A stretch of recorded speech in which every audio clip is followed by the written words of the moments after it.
Hey there, everybody. Welcome to our review of Succession Season 3, Episode 6. This was really a very weird game of presidential musical chairs where everyone was metaphorically running around in a circle while one member of the Roy family yanked the chair out from under them.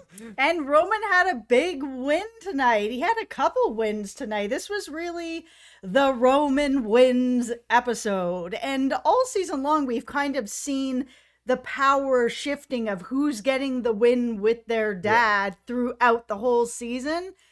Tonight, it was Roman. Roman was looking good. He's climbing the ladder, but next week I'm sure he'll be at the bottom again. Good for you, Roman, because I think we have to just start this out by saying, Connor, you just took the biggest L I can ever possibly imagine.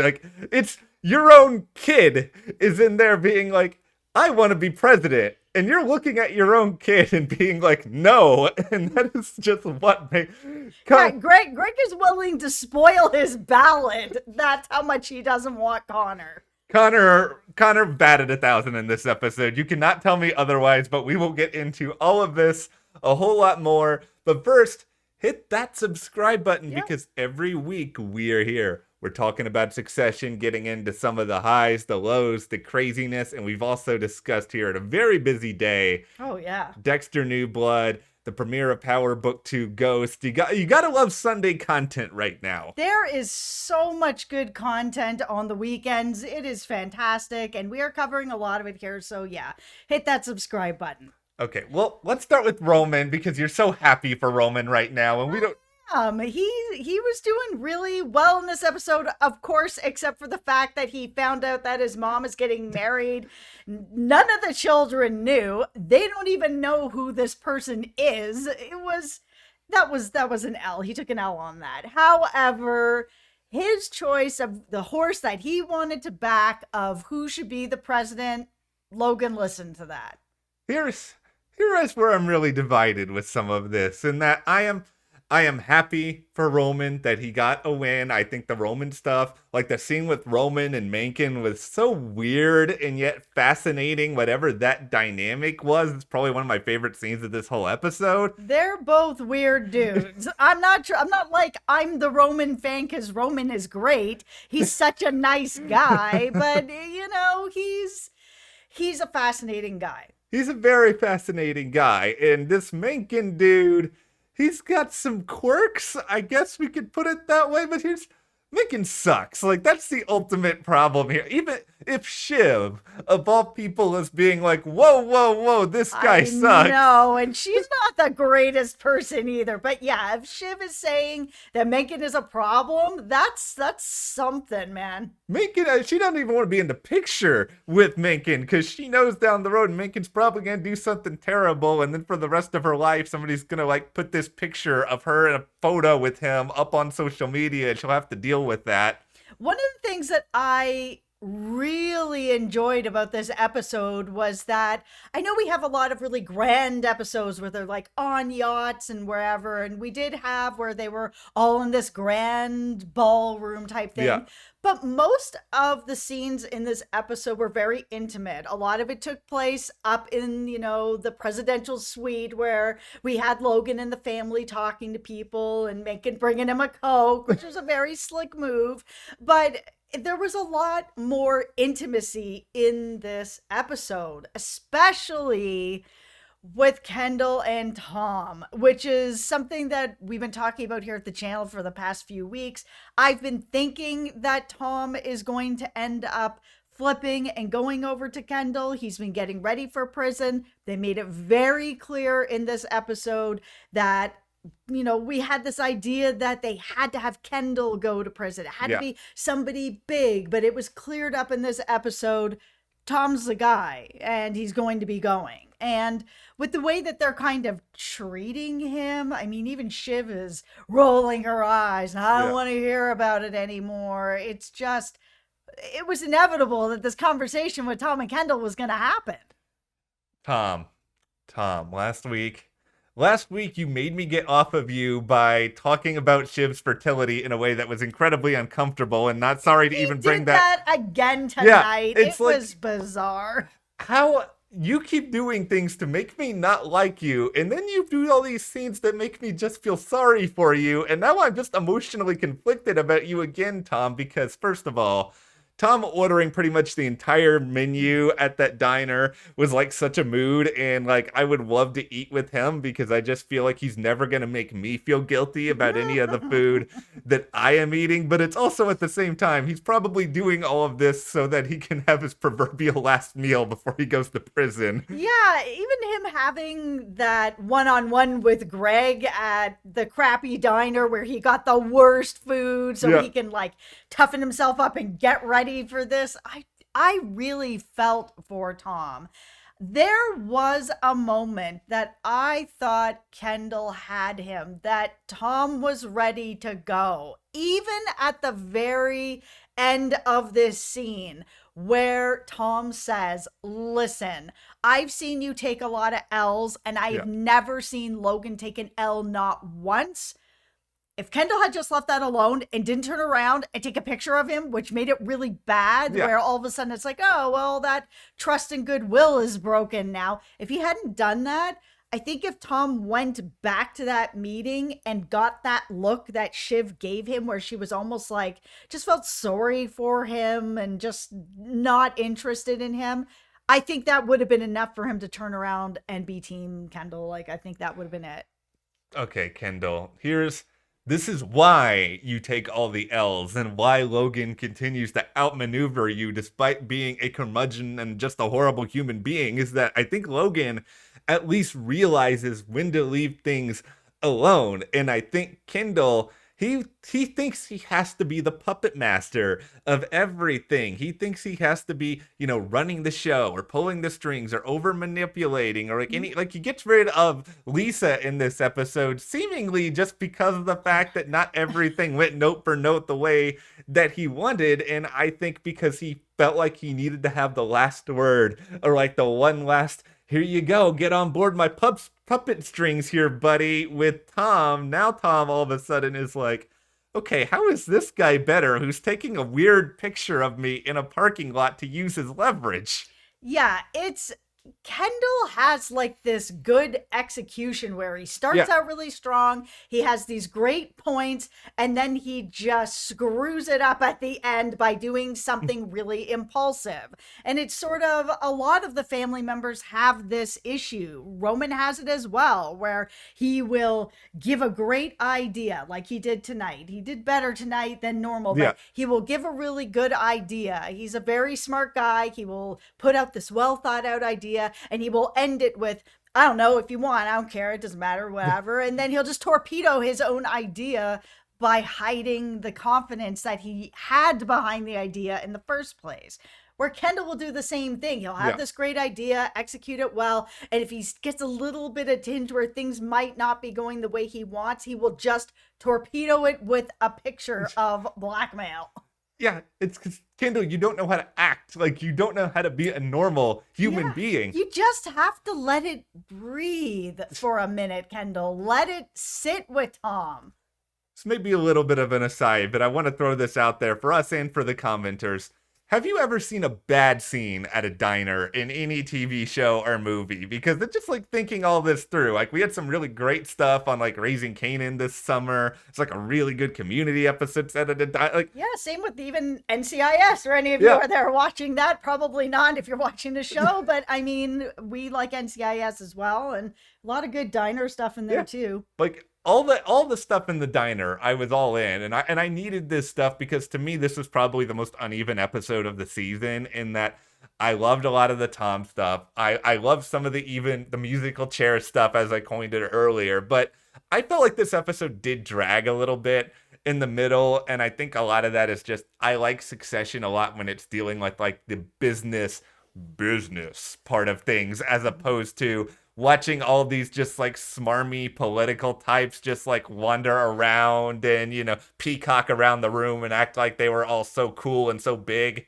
Yeah, the only part that I really enjoyed with all of that was just that seeing Stephen Root. I really like him. There's been really good guest stars this season with Yeah. Adrian Brody and Stephen Root. There's just been a lot of faces where I'm like, yeah, all right. But yeah, overall, I care about what's going on with the Roy family. I want to see the characters that I'm invested in. I'm not invested in any of these other people.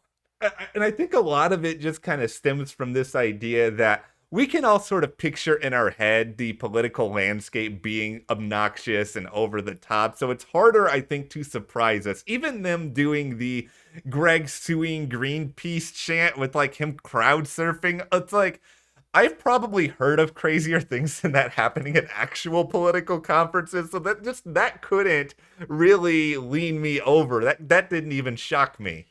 No, I don't think any of it was really that shocking. Even Connor pushing his woman to show a little more leg, be a little more this. Like, it was all kind of like, yeah, that's what I expect is going on. I did love that Connor's lady friend was just writing her script for her play On her phone. in the middle. It's like even she just knows, why am I here? What am I doing? I know. Connor.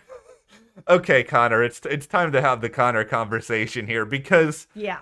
in this episode, you showed us your platform is basically, I'm a Roy family member. People will listen to me. Your other platform is, I'm a Roy family member. People will listen to me. You have no credentials. You have no platform. I'm not sure he actually said anything the entire episode. There was a moment, and it was brief and fleeting, where I thought Logan was actually considering this. Where, yeah, he said, "Okay, let's consider it, so we can just clear the room of this already." Okay, Connor, go, kind of thing. But there was a moment where he was saying, "Oh, it might be beneficial to have my son as the president. That's not that bad to look at." But when you really strip it all back, it's Connor, and he's such a disaster. However, Yeah. How entertaining would it be going into the next season to have Connor as the president? Here's the thing. If Connor was the president, Succession would be canceled halfway through season 4 because Connor would destroy the entire country and there would be no more story in order to tell. Like, I think even the reason we had like this fleeting Logan Roy thought about this is because, listen, having Connor in office on paper, it probably does look really, really good for business. Yeah. But then you play it out a little bit and you think Connor has to actually take care of the rest of the economy as well. And if everything else tanks, eventually Waystar is probably going to tank too. And then everybody is just poor and miserable because you have Connor who's probably going to just walk around and play president and get a fancy suit and just sort of talk to everybody like, how handsome do I look today? Oh my goodness. That is going to be Connor's entire stint in office. The thing that I found interesting about this episode is that they kind of are moving away now from Kendall and everything that he's doing to try to get his dad out and going up against them. It seems like the company is going to be all right. They're just going to send Tom off to prison. Yeah. They've been cooperating with everybody and they're just going to move right on forward like nothing even happened. And it's kind of a wah letdown with this. I can understand why Kendall is frustrated because I'm a bit frustrated with it too. I came into this season, I'm ready for this fight, and Yeah. we've seen some of that fighting. But it seems like, yeah, it's sort of money and power is just wiping it all away, which is not a surprise, but not entertaining to watch. Here's where I'm gonna get a little bit crazy here, and it's time. It's time to visit the delusional ice cream parlor that I brought up like 4 months ago. Because listen, I'm gonna be delusional about Shiv. I want to think there's a chance that she could flip on all of this, and I know it's probably not gonna happen. But just think about this. The end of the episode, she's made to stand there in that photo. She's clearly upset, unhappy about it. Let's say 2 more episodes down the road, Logan continues to criticize, not listen to her. She's been given a title. She's not given anything. We know that she's not the most caring person when it comes to Tom. Not that Tom is the most caring person when it comes to her either, but that she doesn't feel, she's got to feel something there at some point, and maybe she does get upset about the idea that he's going to prison. They've set it up so that if Shiv does think about flipping, even if she doesn't, but if she does, I would buy it. Yeah, I mean, that was one of Kendall's hopes during his meeting with Tom, that if Tom comes over, Shiv will come over. Do I think that Shiv is going to flip? No. Do I think that she's going to try to do everything she can to sort of destroy Mencken before he becomes the president? Yes. I think that she's going to have more of a focus on that. Can I actually end up seeing Shiv and Mencken end up actually together? Yes, I actually can see something like that happening where it's not them romantically in a long term, but can I see something going on for a one night? Yes, I can see a lot of that hatred and fire turning into that and then back to a nothing. But mostly I see her going forward trying to find a way to destroy Mencken before Mencken destroys the country. I will say this is probably the biggest thing that this episode was missing in my eyes. Jerry. Jerry, where were you? What were you actually trying to hold down the fort while everybody else got to sit around and play president? Like, was that the thing here? I was honestly surprised that she was not in that meeting. She is the acting CEO right now. I was really surprised she wasn't there. Yeah. Like, you're going to say, and because Logan has to care about optics at some point, right? Amidst all this bravado. Like, he's basically signifying, look at Roman. And there's no offense to Roman. Roman, I love you. But look at Roman. This guy is somehow more important than the CEO of my company. And I'm going to have, or Connor, this guy is somehow more important than the CEO of my company. Heck, Greg was even there. Yeah, Greg is there. He's got this woman that's around with him that I haven't cared enough to even learn her name at this point because we know that she's not going to be sticking around. Yeah. Hugo is there. Jerry is not there. It was a bit strange. Yeah, and I think that strangeness sort of overwhelms a lot in this episode. I think there's some enjoyable plot progression here, but yeah. I even think we needed a couple more just like genuinely like laugh out loud satirical moments. Like usually there's like a line or two I can signal in my head, just blurt out here like a parrot, and I can't even do that with this episode right now. One of the things that I'm a Jerry fan. If you guys have been watching this a while, you know I love Jerry. You know I love Jerry and Roman. I think that it worked really well that she actually wasn't in this episode because it did give Roman a chance to stand on his own and push his ideas forward. Sometimes he does get flustered around Jerry, but Jerry has also been mentoring him and pushing him, even in that last episode. You're going to be the one that's going to talk to the president. Okay, it didn't go exactly the way that he thought it did, but she's trying to build up confidence. And for her to not be there and him to feel confident enough to put this out there and push his own ideas and plan forward, I think that was helpful that Jerry wasn't there. The hardest thing about this episode is like there's only a handful of these left. I know. There's so many storylines that are in the air right now. Like I don't know how they're going to wrap all this up, and I know they're probably going to make us wait forever until season 4 because that's what they do. Yeah.